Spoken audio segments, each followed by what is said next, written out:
I've been married to my wife for 4 years now. We're still relatively new to marriage, but we dated for 2 years before tying the knot.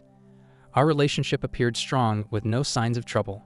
Our love was genuine and we'd built a foundation of trust during our courtship. I'm 30 years old and she's 26. The incident that brought my wife's cheating to light occurred on July 4th during a party organized by my wife's friend. Let me give you a bit of context before delving into the incident itself. About a week before July 4th, my wife had mentioned that her close friend wanted us to join her July 4th celebration. We usually have a reliable babysitter for our 3-year-old, and we usually inform the sitter in advance about our babysitting needs. Leading up to this specific 4th of July event, my wife informed me that she had contacted the babysitter, who mentioned her schedule would be packed and she couldn't make it. I was a bit disappointed because spending time with my wife had become rarer since we had our baby. My wife expressed her strong desire to attend the event and suggested that I stay home with our child while she goes to her friend's party. I wanted her to have fun, so I agreed and said I'd take care of our child at home. Now here's the twist. My wife knew I wasn't exactly a big fan of her friend. Her friend is still single, and while my wife is 26 years old, her friend is 3 years younger and a bit more carefree. I don't want to come across as controlling, especially since my wife is an adult.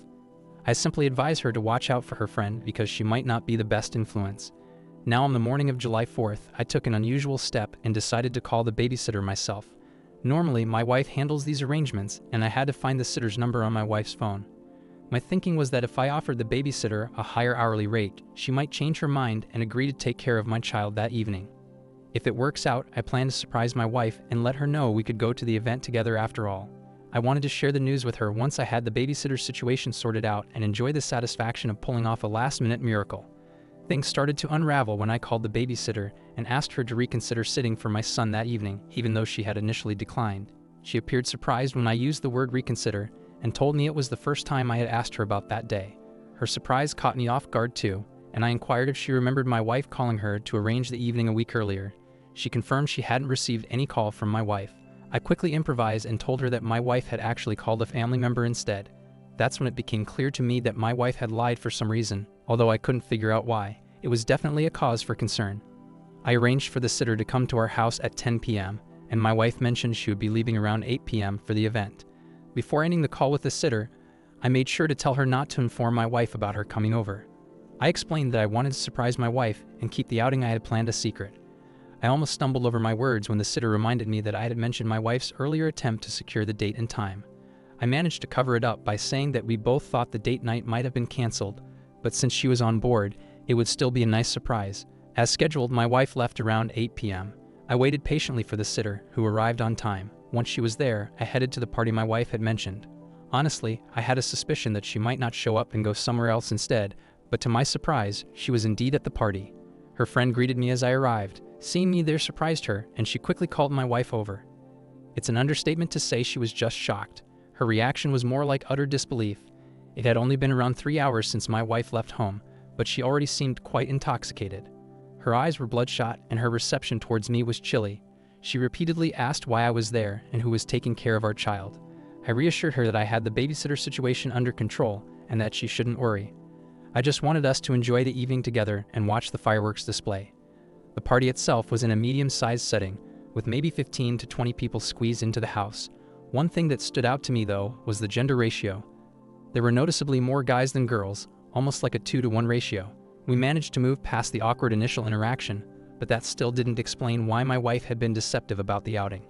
The events seemed to revolve around a game night, with a focus on playing truth or dare games. I overheard one of the guys suggesting they get back to the game. I decided it was time to catch up on what I had missed, and joined in with the friendly group of guys. These were the ones who were quite talkative, either due to the drinks flowing or just their outgoing personalities. Amidst the gathering, my wife's behavior became agitated and uneasy, and she expressed her desire to leave and go home. Her sudden request to leave raised a red flag for me, suggesting that she was definitely hiding something. I assured her we could head home, but I asked for a moment to try some of the drinks since I had just arrived. I headed to the kitchen and struck up a conversation with one of the guys there. After introducing myself to a random guy, I inquired if he was enjoying the party.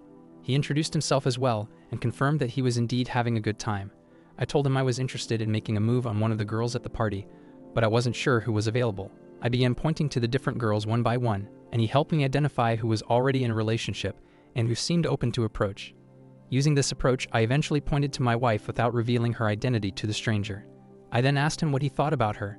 He mentioned that my wife was attractive, but he warned me that she was off limits because she arrived with a guy he knew as a friend.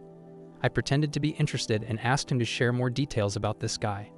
The stranger went on to give me information about my wife's affair partner, explaining that they had met at a concert and had been involved with each other intimately since then.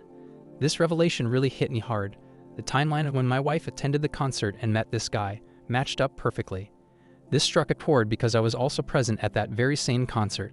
What bothered me was the fact that I was with her most of the time during the event, except when she wanted to get some snacks and insisted on going alone.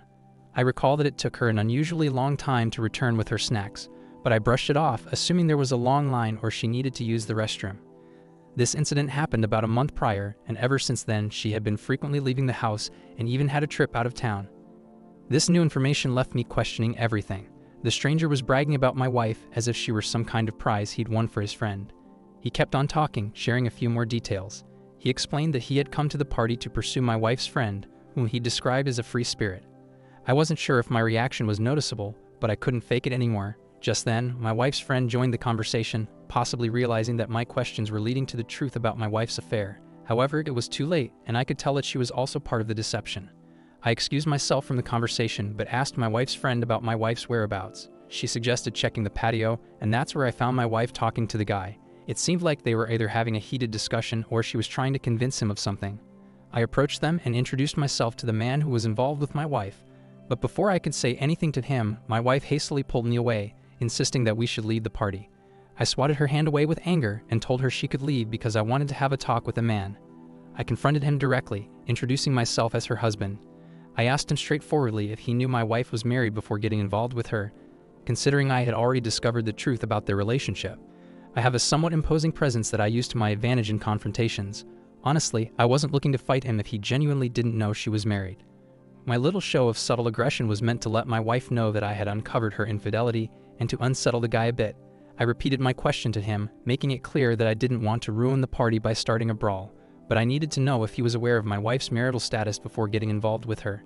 My wife was getting anxious and tried to hold me back while apologizing. The guy, seeing the bottle in my hand and realizing he was cornered on the patio with no support, fell for my act and started apologizing as well. He mentioned that he didn't intend to cause any trouble and that he had only started talking to my wife without knowing she was married. I inquired about the number of times they had been together, and he gave a response. I simply wished him a good night and walked away. I hopped in my car and drove back home. I told my wife that I wanted a divorce. I checked into a hotel where I'm writing down my story as a form of self-therapy. I'm feeling lost about what steps to take. This is my first experience with divorce, and I'm completely unfamiliar with co-parenting since I didn't grow up in a household like that. What I do know is that I can't bear the thought of seeing that woman, and this incident is making me physically sick. I'll probably provide updates on what my next moves will be, but for now, I'm truly uncertain. Now for the top comment.